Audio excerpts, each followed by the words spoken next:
Yes, guys. Thank you for listening to the British Buctober podcast, where we talk all about them Pittsburgh Pirates and that. My name is Josh. Today is September 19th.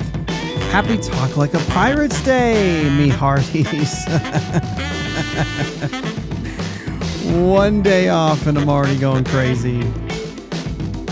I need baseball. Friday is Hawaiian Shirt Day. So, if you want to, go ahead and wear a Hawaiian shirt and jeans.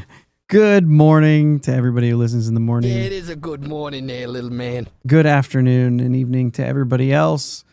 And we had a day off. And, I can appreciate a day off in September, especially when the team is out. You know what I mean?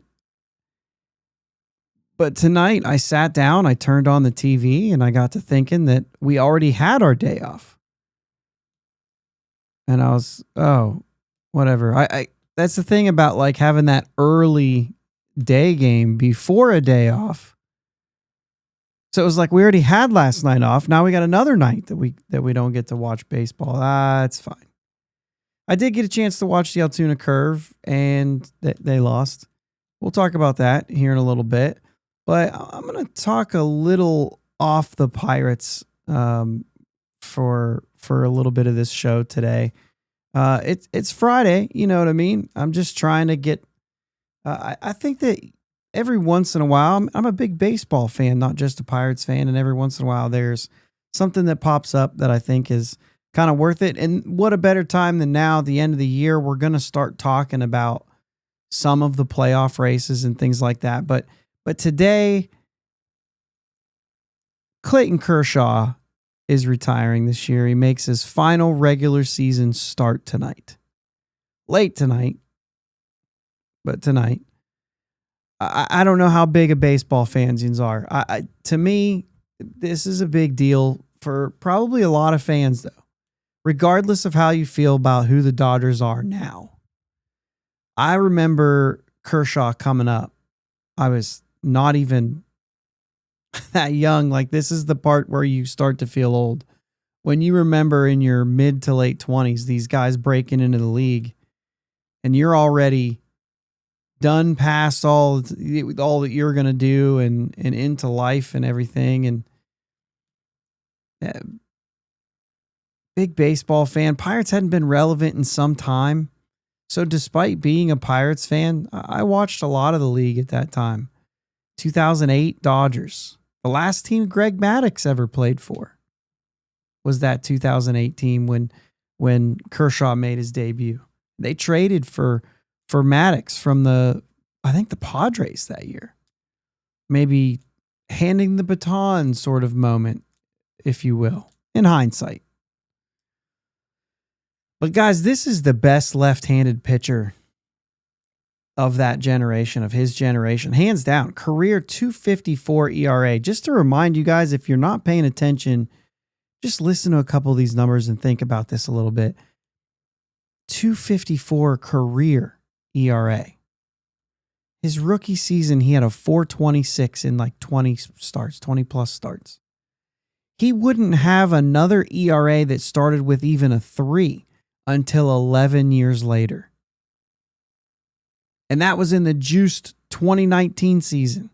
And then right back to a 2.16 in the COVID year. Short, right? Not a lot of starts, but still. 2008 and 2024 were his only two seasons of an ERA higher than 3.55, which he had in 2021. Of course, that is if he holds on to his 3.53 he has right now. The numbers are ridiculous. Most of those years, that ERA started with a 2. A few of them, 3 or 4 of them with a 1. 11-time All-Star, 5-time ERA title, 3-time Cy Young, Gold Glove, an MVP, a pitching triple crown, and a Roberto Clemente award. 25 complete games, 15 of those shutouts, and a no-hitter. 25 complete. I wonder how many guys that are starting now are going to be able to get a chance to have 25 complete games. 1.017 career whip. It's ridiculous. I'll try and watch. It's a late one. I can hear Vin Scully when I was kind of jotting some things down that I really wanted to talk about. Like I can hear Vin Scully calling his games in my head right now. I'm sure you'll hear a lot of those clips in the coming days as well. Maybe you don't care. But it's also a reminder that in today's baseball, something like this will never happen for the Pirates. Andrew McCutchen is the closest we've gotten to a career Pirate when it comes to a guy who's one of the best in the game. I mean, he won an MVP. He was the guy for a 3 to 3.5 year span. Nobody better. And,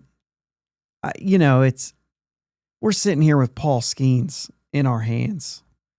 And he looks every bit the part of being one of those legendary dudes in this game.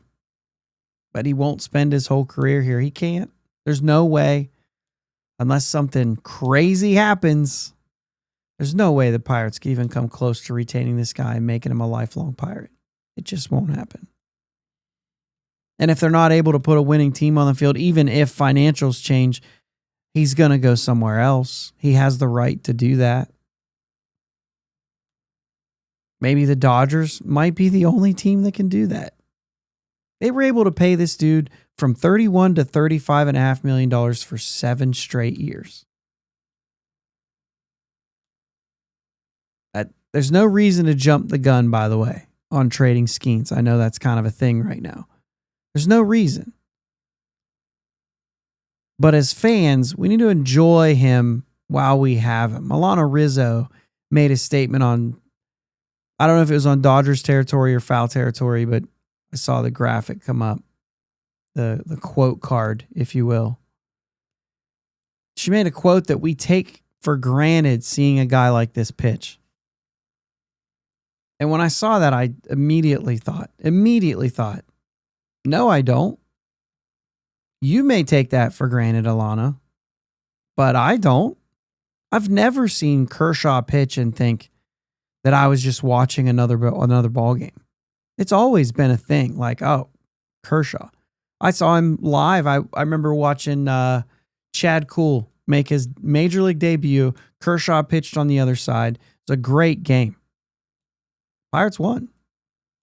It was fun. Crazy play at the plate with Chad Kuhl running in, covering home on a ball that got back to the backstop. It was a really good game. But I remember watching Kershaw there, and it's one of those things where, like, when you're at a game sometimes and you want to walk around a little bit, you typically stand and watch your team hit. And I remember that day saying, I want to watch Kershaw pitch. That's it. Now, it's the same thing, right? You watch your team hit. But it was one of those, I'm watching Kershaw. The same goes for Paul Skeens, man. I'm not taking that for granted. I think about it all the time. I'm sure a lot of you do too. Every time you see Paul Skeens, when it's Skeens Day, you're trying to watch. If you don't watch, you might be going back and looking at highlights, or you're upset that you missed it. But don't take that kind of stuff for granted. And then 20 years from now have to say we take that stuff for granted. Just don't.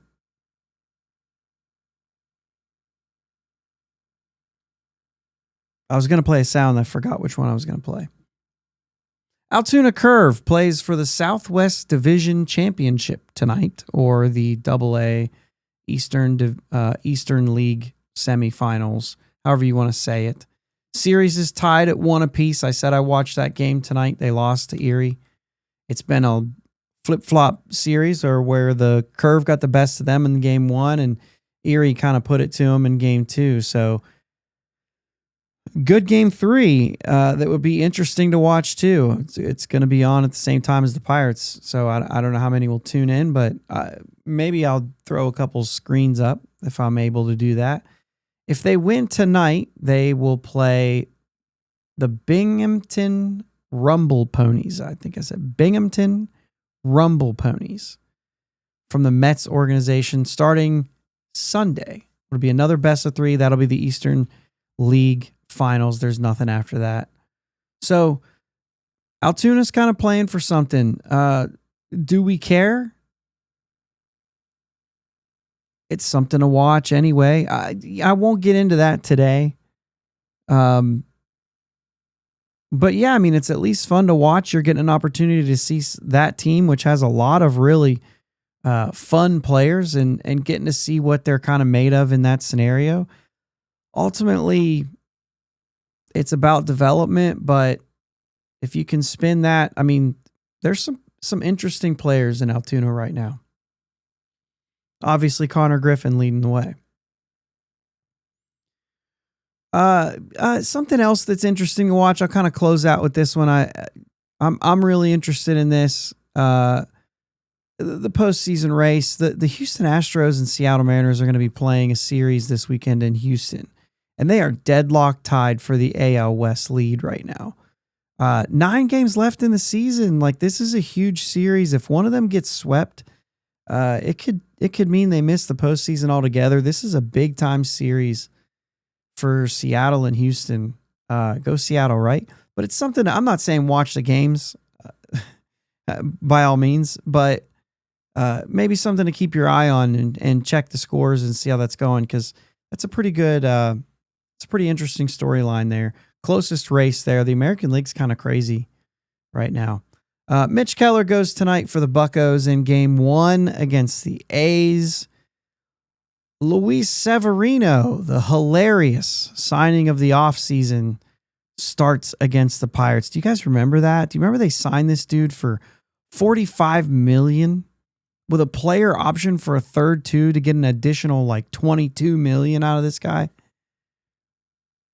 He's obviously going to take that player option. You're going to pay this guy $67 million. And everyone freaked out as if the A's were trying. This was a perfect example, and I said this then. It's the perfect example of a team spending money just because they had to for fear of losing shared revenue. So they overpaid for like a 4th starter and gave him number 2 guy money. And people thought just because they spent money, they were trying or something, because spending money means winning. Spending money means winning. All you got to do is spend money and you'll win games. We already know that money doesn't equal wins. Obviously, players equal wins, and sometimes those players cost money. But you could overpay some guy by about $8 to $12 million and fool everyone into thinking you're trying. The A's are 71-81 right now.